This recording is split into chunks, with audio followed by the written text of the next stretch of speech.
Hi friends, welcome to my channel. நம்ம சேனலில் நம்ம இன்றைக்கி என்ன பார்க்க போகிறோம்னா, ரொம்பவும் சிம்பிளாக ஒரு பீட்ரூட் கூட்டு தாங்க. ரொம்ப ஈஸியாக எப்படி செய்யுதுன்னு பார்க்க போகிறோம். வீடியோக்குள்ளே போகிறதுக்கு முன்னாடி நம்ம சேனல் வரைக்கும் சப்ஸ்கிரைப் பண்ணாதீங்க, சப்ஸ்கிரைப் பண்ணிக்கோங்க. அப்படியே நம்ம சேனலுக்கும் லைக் போட்டு விட்ருங்க ஃப்ரெண்ட்ஸ். இப்போ வாங்க வீடியோக்குள்ளே போகலாம். வானலில் ஒரு 2 ஸ்பூன் அளவுக்கு எண்ணெய் விட்டுக்கலாங்க. 1 ஸ்பூன் அளவுக்கு கடுகு சேர்த்துக்கலாம். ஒரு பெரிய வெங்காயம் கட் பண்ணி அது கூட சேர்த்துக்கலாம். ஒரு கொத்து கருவேப்பிலை அது கூட சேர்த்துக்கலாம். 3 பச்சை மிளகாய் கட் பண்ணி இது கூட சேர்த்துக்கலாங்க. ஒரு தக்காளி கட் பண்ணி இது கூட சேர்த்துக்கலாம். இப்போ இது எல்லாத்தையும் நல்லா சேர்த்துட்டு கலந்து விட்டுறலாங்க. எண்ணெயிலையும் நல்லா வேகட்டும். நல்லா இந்த மாதிரி கலந்து விட்டதுக்கப்புறமா வெங்காயம் தக்காளிலாம் நல்லா வெந்து கிடச்சிருங்க.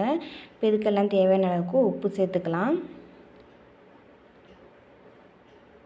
உப்பு சேர்த்துட்டு பீட்ரூட் ஆல்ரெடி நம்ம மேல் தோலெல்லாம் நல்லா சீவிட்டு நல்லா க்ளீன் பண்ணிவிட்டு இந்த மாதிரி குட்டி குட்டி பீஸாக கட் பண்ணி எடுத்து வச்சுருக்கேங்க. இதை விட குட்டியாக கட் பண்ண முடிஞ்சாலும் நீங்கள் கட் பண்ணி எடுத்துக்கோங்க. இந்த அளவுக்கு கட் பண்ணாவே எனக்கு போதும், ரொம்பவும் நல்லாயிருக்கும். இந்த மாதிரி குட்டி குட்டி பீஸாக கட் பண்ணி இது கூட நம்ம சேர்த்துக்கலாம். ஆல்ரெடி நம்ம உப்பு சேர்த்துட்டேங்க. கூட குறை இருந்தால் பார்த்து நீங்கள் சேர்த்துக்கோங்க. இந்த காயெல்லாம் சேர்த்துட்டு நல்லா கலந்து விட்டுடலாம். நல்லா இந்த மாதிரி எல்லாத்தையும் கலந்து விட்டுட்டு கொஞ்சமாக தண்ணி சேர்த்துக்கலாங்க.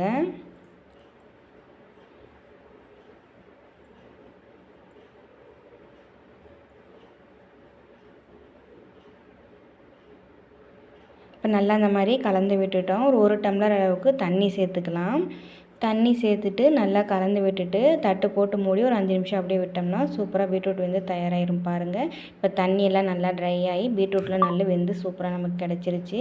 அவ்வளோதான், நம்ம ஸ்டவ் ஆஃப் பண்ணிவிட்டு தேங்காய் பூ தூவி நம்ம இறக்கிடலாங்க. ரொம்பவும் சிம்பிளாக சூப்பராக ஒரு பீட்ரூட் கூட்டு எப்படி செய்யுது நம்ம இந்த வீடியோவில் பார்த்தோம். இந்த வீடியோ உங்களுக்கு பிடிச்சதுன்னா மறக்காமல் நம்ம சேனலை சப்ஸ்கிரைப் பண்ணிக்கோங்க. அப்படியே நம்ம சேனல் உங்களுக்கு பிடிச்சதுன்னா மறக்காமல் நம்ம சேனலுக்கும் லைக் போட்டு விட்டுருங்க ஃப்ரெண்ட்ஸ். தேங்க்யூ.